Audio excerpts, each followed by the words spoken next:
हाय प्यारे बच्चों, आप हैं हमारे समतल MK40 रिकॉर्ड में आपका स्वागत है। अगर अभी तक आपने हमारे चैनल को लाइक और सब्सक्राइब अगर नहीं किया तो कर दीजिए, क्योंकि आज मैं बताना चाह रहा हूँ प्यारे बच्चों क्लास 10th का हेल्थ केयर जो इम्पोर्टेंट क्वेश्चन जो एग्ज़ाम के संदर्भ में काफ़ी ज़रूरी होता है प्यारे बच्चों। और कहा जाता है कि हेल्थ केयर का जो कंटेंट है काफ़ी रेयर होता है प्यारे बच्चों, जल्दी मिलता नहीं है, लेकिन मैं आप लोगों को क्या उपलब्ध करा रहा हूँ प्यारे बच्चों। इसलिए हमारे चैनल को लाइक और सब्सक्राइब कर लीजिए, ताकि जो भी नए वीडियो आएंगे वो आपके पास तुरंत पहुंच जाएंगे प्यारे बच्चों। चलिए बताते हैं आखिर अस्पताल क्या होता है। देखिए प्यारे बच्चों, अस्पताल क्या होता है। अस्पताल के किन्हीं 3 विभागों को लिखिए, यानी अस्पताल इंग्लिश में कहता है हॉस्पिटल, विभाग यानी डिपार्टमेंट। चलिए प्यारे बच्चों, अस्पताल होता क्या है उसको डिफाइन करते हैं। अस्पताल एक संस्था है जहाँ पर बीमार और घायल लोगों को चिकित्सा और नर्सिंग देखभाल प्रदान किया जाता है। प्यारे बच्चों, कहा जाता है कि जो बीमार लोग होता है उसकी देखभाल होती है, घायल जो होता है उसका देखभाल होता है और अच्छे तरीके से क्या ट्रीटमेंट किया जाता है, ताकि व्यक्ति क्या स्वस्थ हो जाता है प्यारे बच्चों, उसी को अस्पताल कहा जाता है। कहा जाता है अस्पताल का विभाग। अब देखिए अस्पताल का 3 विभाग के बारे में बोले, 3 विभाग का वर्णन करेंगे। पहला होता है बाहरी रोगी विभाग यानी OPD। दूसरा अंतरोगी विभाग IPD। स्त्री रोग विभाग गायकोनोलॉजी। तो देखिए प्यारे बच्चों, पहले बाहरी रोग विभाग क्या होता है, चलिए उसको बताते हैं। देखिए बाहरी रोग विभाग क्या होता है प्यारे बच्चों, इसमें रोगी को भर्ती होने की आवश्यकता नहीं होती प्यारे बच्चों। जो बाहरी विभाग होता है उसको रोगी को भर्ती होने की ज़रूरत नहीं होती है।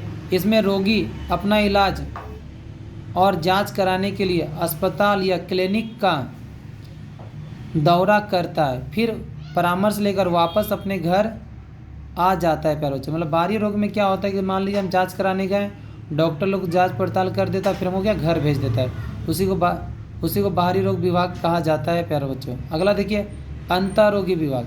तो अंतरोगी विभाग क्या होता है, तो कहा था इसमें रोगी को भर्ती होने की आवश्यकता होती है। कहता है अंतरोगी विभाग होता है प्यारे बच्चों, उसमें भर्ती होना जरूरी होता है। इसमें भर्ती होने के बाद रोगी को देखभाल दिया जाता है, मतलब जब भर्ती करते हैं उसको देखभाल की ज़रूरत होता है। इसमें रोगी को गंभीर बीमारी होने पर या अधिक चोट लगने पर भर्ती किया जाता है। देखिए तीसरा देखिए स्त्री रोगी विभाग।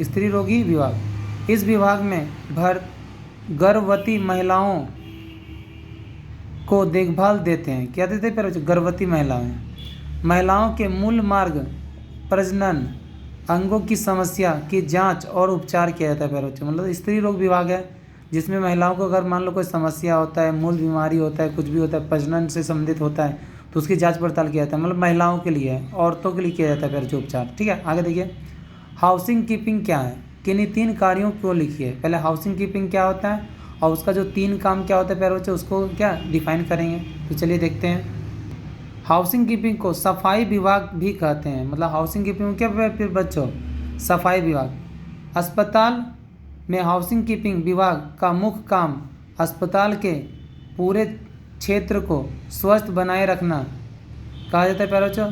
जो हाउसिंग विभाग होता है उसका काम होता है अस्पताल का पूरा क्षेत्र को सफाई करना, स्वस्थ रखना, कीटाणु शोधन का उपयोग कर, मतलब कीटाणु मारने वाला दवा का इस्तेमाल कर अस्पताल के सतह और सामग्री को कीटाणु रहित करना। कीटाणु रहित मतलब कीटाणु उसमें नहीं होना चाहिए प्यारे बच्चों, जिसमें और सामग्री अस्पताल में संक्रमण को फैलने से रोका जा सकता है। मतलब हाउसिंग कीपिंग का काम इतना ही होता है कि बीमारी जो होता है न फैलने के, हमेशा बार साफ़ सफाई किया जा सके, स्वस्थ रखा जा सके। तो इसका काम यही होता है हाउसिंग कीपिंग का, जिसमें संक्रमण को फैलने से रोका जा सकता है। अब इसका काम क्या होता है प्यारे बच्चों, तो चलिए देखते हैं कार्य। हाउसिंग कीपिंग के कार्य, तो अस्पताल के धरातल और सतह को साफ करना। मतलब जो अस्पताल है प्यारे बच्चों उसका जो धरातल है, ज़मीन है, फर्श है, उसको साफ़ करना है। दूसरा बिस्तर को साफ़ करना, कीटाणु शोधन का उपयोग करना। मतलब जो बिस्तर होता है पेशेंट का, जो पलंग उलंग जो होता है, बिस्तर होता है, उसको साफ़ सफाई करना, चद्दर उधर साफ़ करना। रोगी के बाथरूम सार्वजनिक विश्राम गृह को साफ करना, कीटाणु शोधन का उपयोग करना। मतलब जो क्या बोला, रोगी के बाथरूम सार्वजनिक विश्राम, मतलब जो वहाँ पे जो पेशेंट लोग जो सोता है उसको विश्राम गृह जो होता है, रेस्ट रूम जो होता है, उसको साफ करना प्यारे बच्चों, और उसको कीटाणुनाशक का छिड़काव करना। जैव चिकित्सा अपशिष्ट प्रबंधन निगम का पालन करना, मतलब जैव चिकित्सा अपशिष्ट प्रबंधन जो है, जो नियम कानून बनाया पर बच्चों उसको फॉलो करना, उसको अच्छे तरीके से पालन करना, उसी का काम होता है क्या, हाउसिंग कीपिंग का। चलिए अगला क्वेश्चन क्या है, अस्पताल की परिभाषा दीजिए पर बच्चों। हालांकि इसी को पढ़ चुके लेकिन फिर भी चलिए पढ़ते हैं। अस्पताल का संस्था है जब पर बीमार है और घायलों लोगों को चिकित्सा और नर्सिंग सेवा प्रदान किया जाता है प्यारे बच्चों, बस इसी को अस्पताल कहा जाता है। चलिए अगला क्वेश्चन देखते हैं। देखिए प्यारे बच्चों, कीड़े काटने और डंक लगने, कुत्ते काटने से और सांप काटने के लक्षण और प्राथमिक चिकित्सा लिखिए प्यारे बच्चों। तो देखिए कहा जाता है, इसका आंसर देखिए दिया हुआ है, डंक की सीधे किनारे वाली विसंकृत सुई की सहायता से निकालें, मतलब जो संक्रमित ना हो। पहले दूसरा, इस हिस्से को साबुन और पानी से अच्छी तरह धो ले प्यारे बच्चों, मतलब जहाँ पे डंक लगा है, सांप काटा है, उसको अच्छी तरीके से साबुन से धोना है। प्रभावित हिस्से पर कपड़े में लपेटकर बर्फ रखें, मतलब जहाँ प्रभावित जगह है प्यारे बच्चों, जहाँ पे चोट लग गया है, सांप काट लिया, डंक लग गया, तो वहाँ पे क्या करना है, कपड़े में लपेट कर रखना चाहिए, वो भी बर्फ़। कहाँ रखना चाहिए प्यारे बच्चों, बर्फ़। इसे हर 10 मिनट बाद धोइए, दोहराइए, मतलब 10 मिनट बाद दोहराते रहिए बर्फ़ को। खुजली की रोकथाम के लिए एक नरम क्रीम लगाइए, मतलब जहाँ खुजली होता है, रैसेस होता है, नोचनी देता है प्यारे बच्चों, तो वहाँ पे क्या कीजिए, एक क्रीम लगाइए, वो भी नरम क्रीम जो मुलायम हो। काटने के गंभीर लक्षणों के मामलों में डॉक्टर से सलाह ले प्यारे बच्चों, क्योंकि डॉक्टर बताएगा कि आपको क्या करना है और क्या नहीं करना है प्यारे बच्चों। इससे आपकी जान बच जाएगी, जलन भी कम होगा, आपको राहत भी मिलेगा प्यारे बच्चों। चलिए अगला क्वेश्चन देखते हैं। देखिए प्यारे बच्चों, ये हेल्थ केयर का, इसको रट लेना है, याद कर लेना है, ठीक है। चलिए देखते हैं आगे। देखिए प्यारे बच्चों,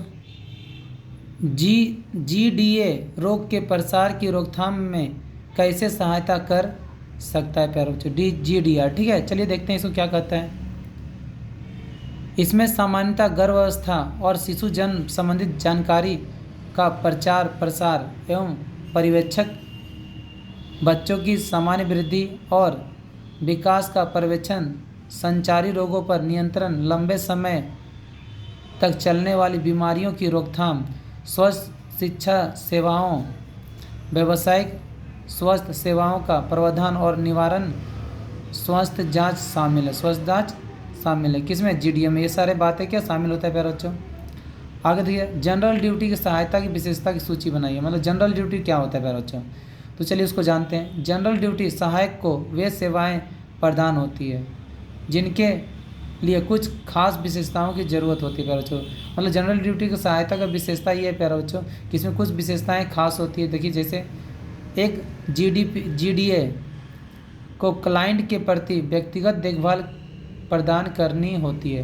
व्यक्तिगत मतलब पर्सनल, जो मेरा क्लाइंट है प्यारे बच्चों, उसको उसका घर तक भी क्या सुविधाएं दिया जा सकता है, जिसमें सफाई रखना, नहलाना, शैम्पू करना, दाढ़ी बनाना, नाखून काटना, कपड़े पहनाना। मतलब जो मरीज़ है प्यारे बच्चों, जनरल ड्यूटी में सहायता में ये आता है कि मान ली कोई पेशेंट है तो उसको हमको नहलाना भी पड़ेगा, सफाई भी करना पड़ेगा, उसको शैम्पू भी करना पड़ेगा, उसका दाढ़ी अगर बढ़ गया प्यारे बच्चों, दाढ़ी भी बनाना पड़ेगा, उसका नाखून भी यहाँ तक काटना पड़ेगा, उसका कपड़ा भी पहनाना पड़ेगा, मतलब कपड़े अगर मान लो पहनने में लाचार है प्यारे बच्चों तो कपड़ा भी पहनाना पड़ेगा।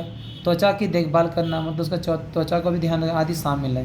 प्रभावी व्यक्तिगत देखभाल प्रदान करने के लिए एक GDA में निम्नलिखित विशेषताएँ होनी चाहिए। मतलब ये सारी विशेषता क्या प्यारे बच्चों होना ही चाहिए किसमें, GDP मतलब जनरल ड्यूटी, ठीक है, हेल्प। जनरल ड्यूटी सहायता का मतलब क्या था, जनरल ड्यूटी हेल्प। चलिए अगला क्वेश्चन देखते हैं प्यारे बच्चों। देखभाल की योजना तैयार करने के उद्देश्य क्या है प्यारे बच्चों, देखभाल की योजना क्यों तैयार किया जाता है। चलिए इसका आंसर अगले पेज में देखते हैं। देखिए प्यारे बच्चों, देखभाल योजना के विभिन्न उद्देश्यों में निम्नलिखित शामिल है प्यारे बच्चों। पहला, प्रत्येक रोगी के लिए देखभाल की एक व्यक्तिगत योजना प्रदान करना ताकि ऐसी जल्दी से जल्दी ठीक किया जा सके, मतलब रोगी को जल्दी से जल्दी ठीक किया जा सके देखभाल योजना में प्यारे बच्चों।